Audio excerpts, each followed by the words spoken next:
Hello, my name is Mariam Mohamed. I'm in section 4. And I'm Nour in section 4.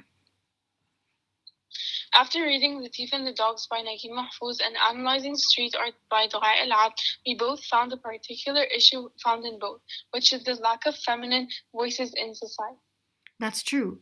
The novel The Thief and the Dogs is set in Egypt right after the revolution. It follows the story of Said Mahran, who is bent on revenge towards his ex-wife and former advisor after being let out of prison.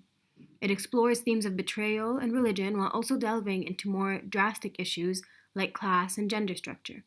For instance, the female characters in the story, Nabawaya, Sana, and Nour, all represent certain struggles that women have to go through. On the other hand, we pointedly chose El-Adl's art piece that portrays a man with his beard stretched out to cover a woman's mouth. So, Noor, in The Thief and the Dogs, how did you find the issue presented in the story? Well, Mahfouz is able to represent the objectification and marginalization of women through the lack of voice and embodiment of Sana from Said. When Said is out of jail, he goes to see his daughter in hopes of reuniting with her. However, when she meets him, she screams no and for her mummy. Despite Said being hurt and confused, he doesn't back down and claims that he will take her. The word take is used in a possessive manner.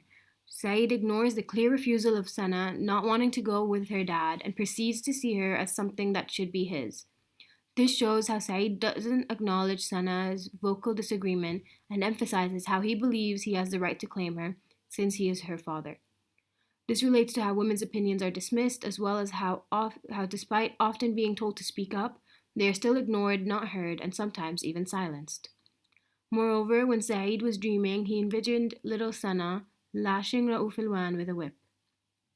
In this dream, Sana is used as a physical representation of Said and his harsh actions that he would use towards Raouf, who was another person who had betrayed him. This further explains how Said identifies Sana as a part of him rather than her own person.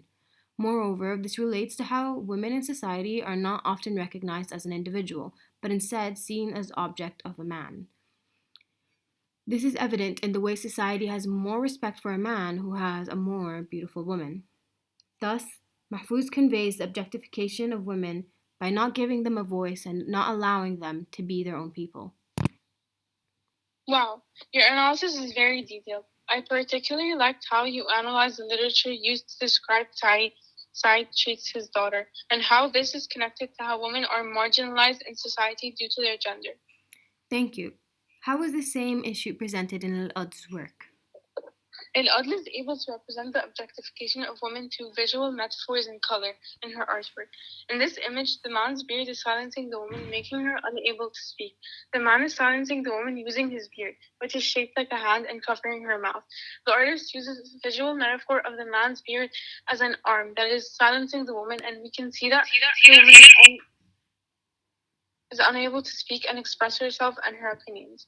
Moreover, this shows the oppression and misogyny of the man, and it shows the abuse of the relationship. This characterizes the woman as helpless and defenseless. This connects to society today and since the beginning of time, and have always asserted their power and control over women. Women aren't given a voice or a chance to speak up and express their opinions because of the sick ideology that men are superior to women. In addition, the expressions on the man and woman after the impact of the text. The color red has connotations with danger and anger, linking to the abusive ways men treat women. The expression on the woman's face is fearful, which portrays her as a victim. However, the man shows indifference towards the woman, which shows misogyny and creates an oppressive mood and makes the audience feel sympathetic towards the woman and woman in general that she represents. The beard also shaped similarly to a hand when it is over the woman's mouth and shows how the man is connected to the woman. More specifically, it shows how the woman isn't her own person, but instead is a part of the man. This relates to how women aren't seen as individuals in society and are constantly asked about when they are going to get married and start a family, when in reality, a lot of women would rather stay on their own, or at least for a little. Women are often seen as part of another man rather than their own person. Thus, El-Adl is able to convey the objectification and struggle that women have to go through in her artwork. That's amazing. I thought your analysis of the visual metaphor was great. The way you explained how the beard covering her mouth as a metaphor to how women are silenced in society and then linked this to Al-Adl's critical tone was brilliant. Thanks. So, based on what we have found, what are the texts similar in the presentation of the issue? Well, both texts present women being silenced by men who feel superior to them and have the right to own them. Yes, that's right. In the Thief and the Dogs, it's Sana who is treated unfairly and isn't heard by Saeed. However, in Lad's art, it's the woman who is being restricted to speak by a man. I also think the mood towards those who aren't given a voice is discriminative. Do you agree? Yes, I do. However, despite the similar tones, they are presented differently. Mahfouz is more subtle in his writing by representing the issue more indirectly, but El-Adl is more direct, portraying the issue through a very clear drawing. That's true. Where else do the texts differ? Well, I think that Mahfouz is able to show the struggle of how women speak up but are still ignored through dialogue. However, it is more difficult for El-Adl to do this as her text is visual street art. You're correct. I guess this is where the novel has advantages. But visual art can also be very emotionally moving and reach out to a large audience. Anyway, thank you for listening to our podcast. Tune in next time for a more interesting analysis. Thank you.